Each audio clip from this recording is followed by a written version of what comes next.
अलैहिस्सलाम चाहते हैं कि अपने से कमतर लोगों के साथ, कमजोर लोगों के साथ, अब जो भी लोग दुनिया में हैं अल्लाह ने उनको कोई ना कोई मुकाम दे रखा है। हर एक बंदे के, बहुत कम ऐसे लोग होंगे जिनके नीचे कोई मातहत ना हो। हर एक बंदे के नीचे कोई एक ना दो लोग मातहत हैं, चाहे वो उसकी बीवी है, चाहे बच्चे हैं, चाहे ज़ईफ माँ बाप हैं, या उसकी दुकान पे काम करने वाले मुलाजमीन हैं, या उसके साथ देने वाले लोग हैं। कोई ना कोई है जो उसके मातहत है। अब वो अपने मातहतों के साथ उसका वतीरा क्या है, किस तरीके के साथ अपने से मातहतों के साथ बात करता है।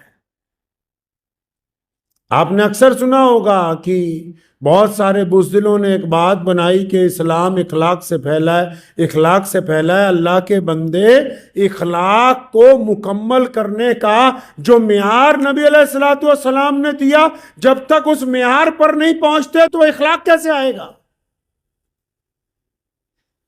प्यारे नबी हज़रत मोहम्मद रसूलुल्लाह सल्लल्लाहु अलैहि वसल्लम मक्का मुकर्रमा में हैं। अबू जहल पड़ोसी है नबी अलैहिस्सलातु वस्सलाम का, जालिम है। उकबा बिन अबू मुईद पड़ोसी है नबी अलैहिस्सलाम का, जालिम है। हुजूर सल्लल्लाहु अलैहि वसल्लम को तकलीफ पहुंचाते। उतबा, वलीद, उमैया, हिंदा, कितने लोग हैं जिन्होंने नबी अलैहिस्सलातु वस्सलाम को तकलीफ पहुंचाई। तो आप सल्लल्लाहु अलैहि वसल्लम ने मक्का मुकर्रमा में तकलीफ के दिनों में क्या किया? आप अलैहिस्सलातु वस्सलाम ने सब्र के साथ काम किया। मदीने चले गए, अल्लाह ने इस्लाम को इज्जत अता फरमाई। नबी अलैहिस्सलाम फिर मक्का आए। अब मक्का में फतेह हासिल हो चुकी है, वही मक्का है। अब नबी अलैहिस्सलातु वस्सलाम के हाथ में कलम है। सुने, इखलाक कब पेश होता है? इखलाक पेश करने के लिए ताकत का होना जरूरी है। इखलाक और चमचागिरी में जमीन और आसमान का फर्क है।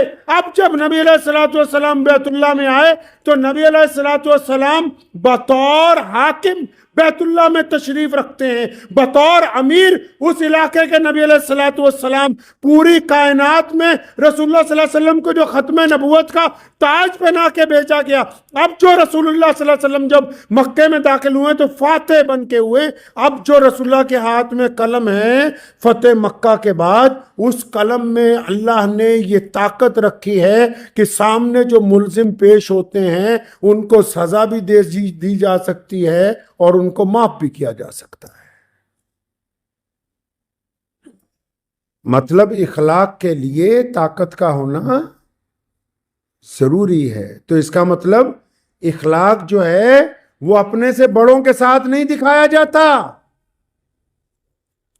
इखलाक ताकतवर लोगों के दरबार में नहीं दिखाया जाता। इखलाक चौधरियों के घरों में जाके, बड़ी बड़ी फैक्ट्रियों वालों के दफ्तर में जाके और बड़े बड़े रईस लोगों के जाके, चाहे वो मुसलमान ही क्यों ना हो, तो वहां मियां साहब, मौलाना साहब, वहां इखलाक नहीं है। ये जरूरत है बस। इखलाक तो वो है कि जो आपके मातहत हैं, जिनको आपको अल्लाह ने कुदरत दी कि आप जिनको सजा भी दे सकते हैं, माफ भी कर सकते हैं। अब नबी अलैहिस्सलातु वस्सलाम, वही मक्का है, जुल्म होता था तो नबी अलैहिस्सलाम सब्र करते थे।